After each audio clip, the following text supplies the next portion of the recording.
années sont déjà terminées. Heureusement, il existe encore plein d'occasions de se régaler, à commencer par l'épiphanie. Donc je vous propose de débuter l'année 2007 comme il se doit, en préparant votre galette des rois vous-même. Sachez que si vous hésitez encore, premièrement, elle est bien meilleure que ce qui se fait sur le marché. Deuxièmement, elle est plus économique. Et troisièmement, elle est très facile à faire. Donc on va commencer par ramollir 100 g de beurre que l'on a coupé en tout petits morceaux pour en faire une pommade, tout simplement. Et on va y ajouter 100 g de sucre et 125 g de poudre d'amande. On va mélanger intimement, voilà. Puis il ne restera plus qu'à rajouter 2 œufs entiers. Et voilà, on aura notre crème d'amande qui sera prête.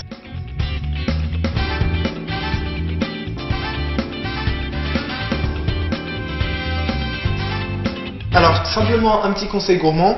Personnellement, dans ma galette des rois, j'aime bien avoir quelques morceaux d'amandes entières concassées pour apporter un peu de croquant à la pâte. Donc c'est très simple, vous en prenez environ une moitié pour les quantités qu'on avait données. Donc ça fait en gros 20-25 g d'amandes entières. Vous pouvez les émonder ou non. Vous les disposez sur une planche et avec un gros couteau, tout simplement, on va les casser grossièrement, les concasser. Voilà, et on les rajoutera à notre pâte. Notre crème d'amande est prête. Il faut savoir qu'on a choisi de faire une galette à la crème d'amande. Si on voulait faire avec de la frangipane, c'est simple, il suffit d'utiliser 2 tiers de crème d'amande pour 1 tiers de crème pâtissière que l'on mélange. Alors on a disposé sur une plaque allant au four une pâte feuilletée que l'on a déroulée, elle était prête à acheter, alors pur beurre, c'est très important comme d'habitude. On a placé en dessous une feuille de papier sulfurisé. On va d'abord humidifier avec un pinceau les bords en prévision de la deuxième couche de pâte feuilletée qu'on rajoutera par-dessus. Et on va disposer simplement notre crème d'amande directement au centre de la préparation. Donc on la place, on étale bien. Donc sachez que c'est à ce moment-là, et pas un autre, où vous aurez encore la possibilité de mettre une fève si vous aimez tirer les rois.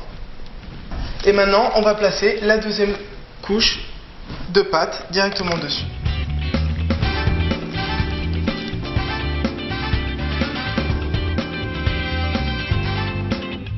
On a replié les bords et on appuie avec les doigts pour bien faire adhérer. Donc pour renforcer cet aspect, on va tout simplement chiqueter les bords de la pâte. Chiqueter la pâte, c'est quoi? C'est avec le bord du couteau.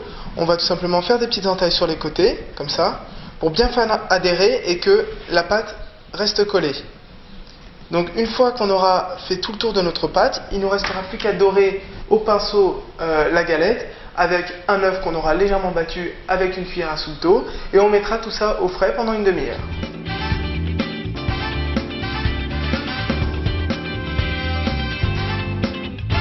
Une fois que notre galette a bien reposé pendant 30 minutes environ au frais, on va la dorer une seconde fois avec le même mélange d'œufs et d'eau. Donc on remet bien une bonne couche, donc tout ça servira à avoir un résultat bien brun, bien doré et très très appétissant. Et on va en profiter pour faire, écoutez, des petits dessins sur la pâte. Et une fois qu'on a fait les formes que l'on souhaitait, on va placer notre galette au four à 240 degrés pendant 10 minutes, puis on va descendre la température à 180 degrés et laisser cuire environ 20 minutes.